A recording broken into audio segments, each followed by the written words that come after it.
আবিরের থেকে একটু অন্য বিষয়ে জানি না। আবির, তুমি তো নিশ্চিতভাবেই পড়াশোনার মধ্য দিয়ে, তোমার পরিশ্রমের মধ্য দিয়ে তুমি এই সফলতা অর্জন করছো।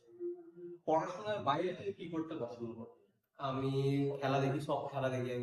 আমি ইভেন আগের দিন ফাইনালও আমি স্পেন ভার্সেস আর্জেন্টিনার ম্যাচও আমি রাত মানে 5টা পর্যন্ত জেগেছিলাম, দিয়ে ঘুমাতে গেছি। ক্রিকেট খেলা দেখি, আমি ক্রিকেট খেলিও ইভেন।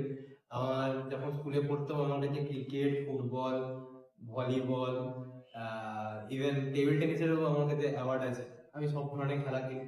আমি ড্রয়িং করি। আর এমনি ক্রিকেটে আমি আরসিবি সাপোর্টার, আর ফুটবলে রিয়াল মাদ্রিদ। আবির আইপিএল এ রয়্যাল চ্যালেঞ্জার্স ব্যাঙ্গালোর, তার মানে বোঝাই যাচ্ছে আবির বিরাট কোহলির ফ্যান। এবং রিয়াল মাদ্রিদ, ক্রিস্টিয়ানো রোনাল্ডো